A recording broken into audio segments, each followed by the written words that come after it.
નમસ્કાર મિત્રો આજે આપણે ભાજપના ભ્રષ્ટાચાર અને ડંફાસની વાતો કરવી છે, પરંતુ સાથે સાથે સ્પષ્ટતા કરી લઈએ કે અહીંયા જે કંઈ વિગતો રજૂ કરવાની છે એ તથ્યો આધારિત છે, હકીકતો આધારિત છે. આમાં ક્યાંય કોઈ પક્ષની અથવા તો કોઈ વ્યક્તિ વિશેષની બદનામી કરવાનો કોઈ ઈરાદો નથી, પરંતુ સામાજિક સભાનતાના હેતુથી પ્રજાના હિતને ધ્યાનમાં રાખી અને કેટલીક રજૂઆતો કરવી છે. કારણ કે ગુજરાતમાં વરસાદનું તાંડવ શરૂ થયું છે અને કુદરતી છે. હવામાનની બદલાતી રૂખ અનુસાર વાવાઝોડા, અતિવૃષ્ટિ, રેલ સંકટ આ બધું આવી શકે, પરંતુ એને આપણે રોકી શકાતા નથી માનવી દ્વારા, અથવા તો સરકારનું કોઈ પણ તંત્ર એવું નથી કે કોઈ વાવાઝોડાને અથવા અતિવૃષ્ટિને અથવા તો રેલને એકાદ બે દિવસ હાથ ઊંચા કરીને અથવા તો એને લાલ લીલી ઝંડી બતાવીને રોકી શકાય, પરંતુ એટલું થઈ શકે કે પ્રજાની પીડા ઓછી થઈ શકે ને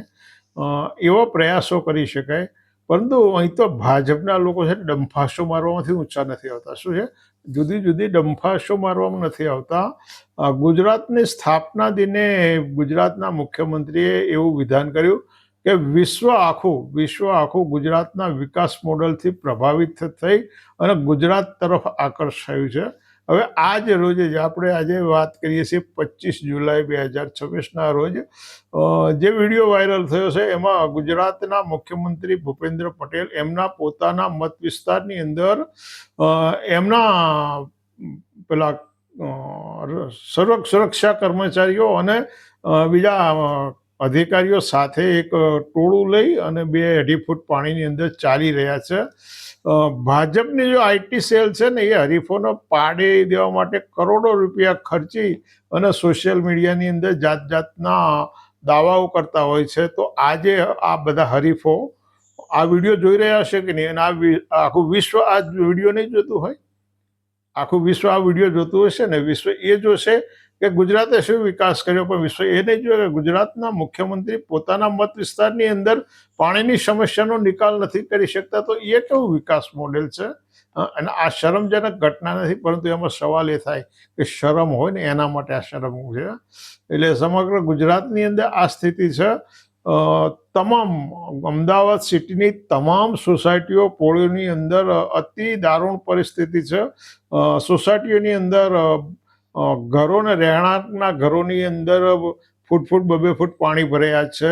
બેઝમેન્ટની અંદરની તમામ સસ્તી મોંઘી તમામ ગાડીઓ પાણીની અંદર ડૂબી ગઈ છે. એ ગાડીઓને બહાર કાઢીને રિપેર કરવાનો એક નવો વ્યવસાય શરૂ થશે. એટલે વિકાસના નામે રોડ તો બાંધી દીધા, જ્યાં આડેધડ રોડ બાંધી દીધા, પરંતુ વરસાદી પાણીના નિકાલના જે કુદરતી સ્ત્રોતો હતા ને એ બધા બંધ કરી દીધા. કારણ કે એમના વિકાસમાં અવ્વલ છે એવું બતાવવું, તો એવા બણગા ફૂંકવા કે અમે વિકાસની અંદર અવ્વલ છે. પરંતુ 7મી જુલાઈએ અમદાવાદ મ્યુનિસિપલ કોર્પોરેશનની જે ગાર્બેજ ટ્રક હતી એ વાસણાની અંદર એક ભૂવો પડ્યો અને એ 30 બાય 20 ફૂટના ભૂવાની અંદર ટ્રક ઊંધા માથે અંદર એ પછડાઈ.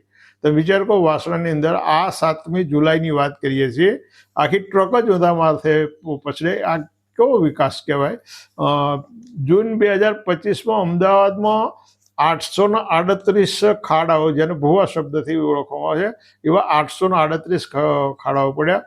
અને જુલાઈ 2025માં 18 કિલોમીટરનો રોડ બની શકે ને એટલા ડામર અને કપચી વપરાયા, અને છતાંય એટલા ડામરના ખાડાઓ પડ્યા, છતાંય તે એ રોડ એટલા સાફ સુથરા ના બની શક્યા. એ રોડની અંદર પછી પણ ખાડા પડ્યા. ઓગસ્ટ 2025માં 40 કરોડના ખર્ચે બનાવેલો અને ખૂબ વિવાદાસ્પદ બનેલો હાટકેશ્વર બ્રિજને તોડવાની નોબત આવી. 40 કરોડના ખર્ચે જે બ્રિજ બન્યો હતો, અને ભ્રષ્ટાચાર વિહીન, ભય ભૂખ અને ભ્રષ્ટાચાર વિહીનનું જેણે સૂત્ર આપ્યું હતું, એવા ભાજપના શાસનની અંદર 40 કરોડના ખર્ચે બનેલો આ બ્રિજ તમામ રીતે નિષ્ફળ હોવાથી સરકારી એજન્સીઓએ રિપોર્ટ આપ્યો કે આ બ્રિજ ચાલી ન શકે અને તોડવો પડે. એટલે વળી પાછું ખાતર ઉપર દિવેલ કરીને બીજા 4 કરોડના ખર્ચે આ બ્રિજ તોડી નાખવા માટેનો કોન્ટ્રાક્ટ આપવામાં આવ્યો. એટલે આ ભાજપનો વિકાસ છે. આ કેટલો ભ્રષ્ટાચાર હશે? અને જે એજન્સીએ આવા પુલનું નિર્માણ કર્યું એણે કેવું મટીરિયલ વાપર્યું છે આપણે એક સમજવા જેવું છે, કારણ કે આ તો આફતમાંથી અવસર શોધનારા લોકો છે. કેવા છે? આફતમાંથી. અને આ બધો ભ્રષ્ટાચાર, આ બધો જે ભ્રષ્ટાચાર, આ 44 કરોડ ને આવા તો 1-2 કરોડ નહીં, લાખો કરોડોના ભ્રષ્ટાચારનું આમનું એક વ્યવસ્થિત તંત્ર ચાલી રહ્યું છે. આ નાણાં ક્યાંથી આવશે? આ તો પ્રજાના ટેક્સમાંથી, જે લોકો સવારમાં ઉઠીને વૈતરું કરતા, મજૂરી કરતા, કાળી મજૂરી કરતા હોય, લોહી પરસેવો વહાઈને જે લોકો કામ કરતા હોય, એના ખિસ્સામાંથી રોજ સવારમાંથી ટેક્સ કાપવાનું શરૂ થઈ જાય છે. ને એ ટેક્સમાંથી ગયેલા નાણાંમાંથી આ ભ્રષ્ટાચાર થાય છે. ગઈ સ્થાનિક સ્વરાજની ચૂંટણીઓની અંદર એનું પરિણામ આવ્યું ને પછી મુખ્યમંત્રીએ એમ જાહેર કર્યું કે ભાઈ આ તો સકારાત્મક વિકાસનું પરિણામ છે. એટલે આ જ વિકાસ છે ને, આ વિકાસ છે. પરંતુ 2025-26 દરમિયાન અમદાવાદ મ્યુનિસિપલ કોર્પોરેશનની બેદરકારીના કારણે, વર્ષ 2025 અને 26 દરમિયાન કોર્પોરેશનની બેદરકારીના કારણે 12 નિર્દોષ નાગરિકોના મોત થયા. કેવા? 12 નિર્દોષ નાગરિકના. એમાં જૂન 2025ની અંદર દૂધવાળી પોળ પાસે વરસાદના પાણીમાંથી પસાર થતા જગદીશ ગોહિલને વીજ કરંટ લાગ્યો અને એના કારણે મૃત્યુ થયું. બીજો એક દંપતી છે, એ ટિફિન આપીને પાછું જઈ રહેતું હતું અને એને બંનેને ખાડામાંથી બહાર નીકળ્યા અને વરસાદી પાણી ભરેલું હતું અને પેલો વીજ વાયર તૂટેલો હતો, એને કરંટ લાગવાથી મૃત્યુ થયું. એક ભાઈ પોતાના સ્કૂટર ઉપર જતો હતો અને એ ગટરમાં ખારીકટ કેનાલની પાસે તળાયો અને 200 ફૂટ દૂર પછી એનો મૃતદેહ મળ્યો. તો આ વિકાસ છે. આ શું? આ સકારાત્મક વિકાસ છે. આ વિકાસના જે બણગા ફૂંકી દેવામાં આવે છે.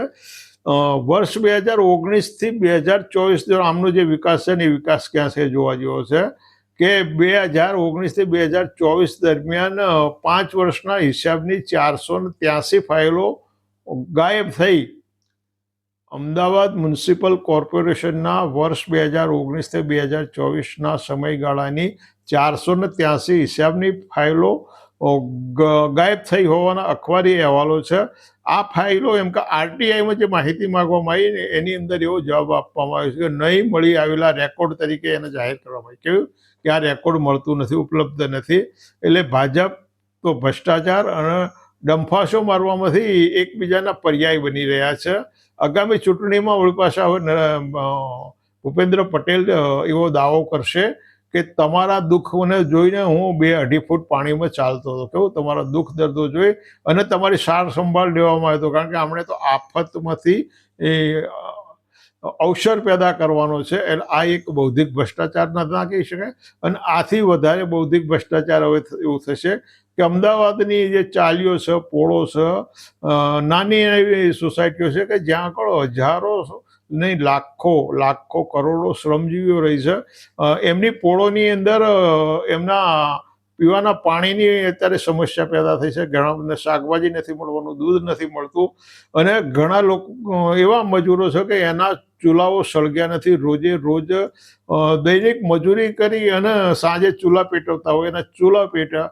પણ આવા વિસ્તારની મુલાકાત લેવાનો એમનો સમય, કારણ કે આ વિસ્તારની અંદર 2-5 કરોડના બંગલાઓ નથી. આ વિસ્તારો ગરીબો, શોષિતો, પીડિતોના જે વિસ્તારો છે ને એની અંદર 2-5 કરોડનો કોઈ બંગલાઓ નથી. અને એવા 2-5 કરોડના બંગલાઓ ન હોય ત્યાં મુખ્યમંત્રી કઈ રીતે જઈ શકે? આ પણ સમજવા જેવી બાબત છે ને. એટલે મિત્રો, આ ભાજપની